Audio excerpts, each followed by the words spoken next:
But the story really begins a long time ago for me. When I was about 4 years old, my mom took my little brother Tiger and I to a playground park in Lampasas, Texas. And we were there with some other kids. We were hanging out, playing around, and having a good time. And my mom comes up to me and she tells me, she said, I'm gonna go across the street to a Winn-Dixie and get some groceries for a picnic. And she wanted Tiger and I to stay at the park. So Tiger and I stayed, and she left and she went across the street. We continued to play with the kids, and as the day went on, it started to get dark. The other kids left, but my mom never came back. So for the next 2 nights, Tiger and I, we spent sleeping in a tunnel at that park. And on the second night, some police officers came by and they asked me, they said, what are you doing? Where are your parents? And of course, I didn't want to get my mom in trouble, so I told them that we had run away from the babysitter. He took us back to the babysitter, got in contact with CPS and got in contact with my mom and figured out what was going on. Needless to say, I spent the next 14 years of my life in foster care. Now, growing up in foster care for Tiger and I was very difficult, simply because we learned at a young age that we can control the situation according to our behavior. We were forced to move into these homes with people who looked nothing like us, who talked nothing like us, who didn't eat the same foods we ate, who didn't watch the same shows that we watched. But we were forced to move into these homes, and we were expected to call them mom and dad. And so for Tiger and I, that didn't really sit well. And so we knew that anytime we were in a home that we didn't want to be in any longer, we knew that we could act out. We knew the trigger words to say and to tell the therapist in order to get people to ask questions and move us to a different home. And this duo got so bad that they had to split us up. And it sounds so cliche to think that 2 brothers grow up in the same place and wind up in 2 completely different ends, but that's exactly what happened. I was lucky enough to move into the home of the Browns, Keith and Mercedes. And at that time, I was entering middle school. And middle school was probably the roughest years of my life, simply because I was developing as a young man. I was usually the bigger kid in class. And so anytime something presented itself to me as a problem, I dealt with it physically, because that's how I knew how to deal with it. Whether it was a peer, whether it was a friend, or whether it was a teacher. I was a kid that sit in the back of the class, and the teacher would say, Jonathan, please shut your mouth. You're disrupting my class. I would have got up out my seat, tossed it back. Miss, I don't even know why you talking to me like that. You got all those other kids over there laughing and talking and cutting up, and you're gonna pick me out of the whole group and put me on blast. And then I would have walked out of the classroom, I'd have slammed the door behind me, then I'd have peeked through the little window, make sure everybody saw me.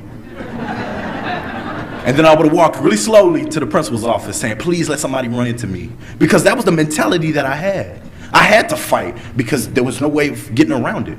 Please let somebody bump into me because I'm ready to whoop someone's tail. And so middle school just became to build on these problems. And I began to grow inside these problems. When I got to high school, I was presented with a new problem.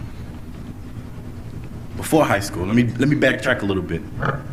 The most embarrassing thing that ever happened to me in middle school was when the clinic nurse comes on the overcom after lunch. And she says, please let Jonathan come down to the clinic so he can take his medication in front of all the other kids. It's one of those things that now, big crazy John gotta go take his crazy pills. And so for me, I was ashamed of the fact that I was a foster child. I was ashamed of the fact that I didn't know my dad and that my mom left me in a park. So I got really good at hiding it. I got really good at telling people what they wanted to hear. Because if I told people what they wanted to hear, they wouldn't ask questions. And if they didn't ask questions, they wouldn't find out. And if they didn't find out, they couldn't make fun of me. And I could just be a regular kid. My whole life, I didn't want to be recognized. I didn't want to be noticed. I just wanted to be a regular kid with regular kid problems. But for some reason, Jonathan Grant kept getting recognized for the wrong things. When I moved into high school, I was presented with a new problem. That problem was when you turn 18 in foster care, you got to move out. You're on your own. That's pretty stereotypical in American society. When you turn 18, you're supposed to spread your wings and fly, right? Well, in a normal American home, you can always fly back to mama's nest. In foster care, you can't. You no longer have a guaranteed place to sleep. You no longer have a guaranteed meal to eat. You no longer have a guaranteed place to stay. So for me, graduating from high school wasn't a goal. It wasn't something that I wanted to obtain, because for me, graduating from high school was the end. I recall sitting in a therapy session with one of my many therapists, and he said, Jonathan, are you comfortable with where your life is at today? And I didn't answer. He said, well, if you are, then don't pay any mind to what I'm about to say. But if you aren't, then I want you to make a plan of change, a plan of positive change. He said, I want you to make a goal for tomorrow that you can achieve by tomorrow. And he said, after you do that, I want you to make a goal that you can achieve by the end of the week. And he said, I want you to make 2 more goals. I want you to make a goal that you can achieve by the end of the year, and then I want you to make a really big goal that you can achieve by graduation. I've talked to a lot of doctors. I knew what to tell them. Yeah, I'm gonna take care of it. So my first goal was, the goal by the end of the day was to get to lunch before all the other kids. I did that goal pretty well. The goal for the end of the week was, well, maybe I'll take it a little bit more serious. I want to get all my homework turned in on time. And I achieved that. The goal for the year was, I wanted my foster parents to trust me. You see, because I had lied to my foster parents a lot, a whole lot. Put a couple of holes in their walls and said a couple of words you should never say to your mom and dad. But they never knew that I lied to them. So I wanted to gain their trust. And my goal for graduation, I wanted to be able to graduate and not have to go on a stage and say that I proved all of you guys wrong.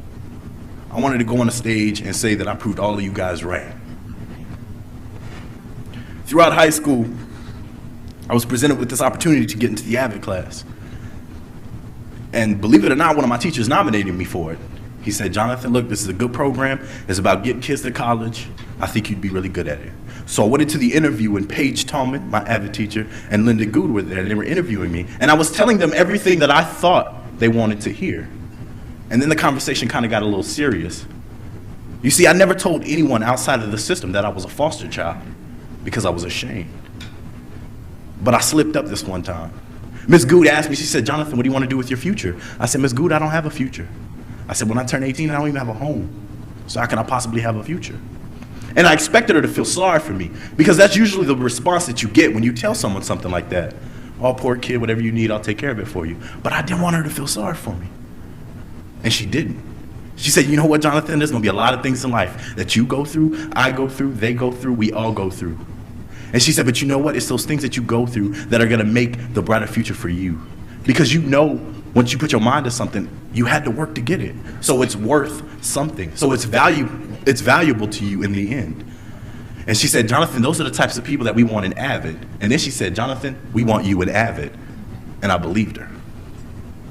Now, it wasn't an easy thing. It wasn't like an overnight change. I didn't go from this kid who used to run the streets and cut up in class and join these little cliques to this perfect honor roll student who wore a suit and tie to school every day. But best believe by the end of it, I was on the honor roll. And today I am wearing a suit and tie.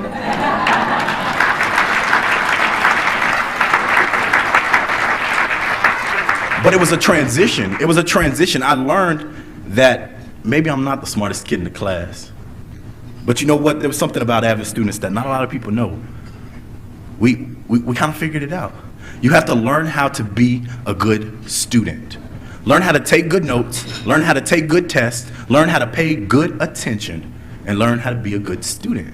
And that's all you needed. And once we figured that out, once it clicked in our minds, we started to succeed. When I got into the AVID class, they made us go into these AP classes, which in the regular classes, my test scores proved that I was smart, I was capable. But my grades never reflected that because I hardly ever attended class. But now that I'm in this AP class, that this teacher's telling me she wants this essay due by the end of the week, and she wants these reports drawn up by tomorrow, and they're putting all this extra work on us, I had to apply myself, and I had to work hard, and I had to stay up and study instead of stay up and watch TV and cut up.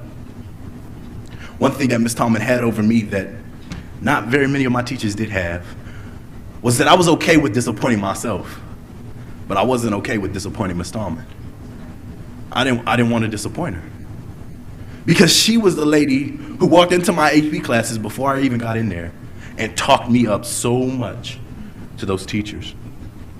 So when I came in there, yes, I had the bad reputation of being a bad kid in middle school, but I already had a good reputation because Ms. Tallman had already talked me up.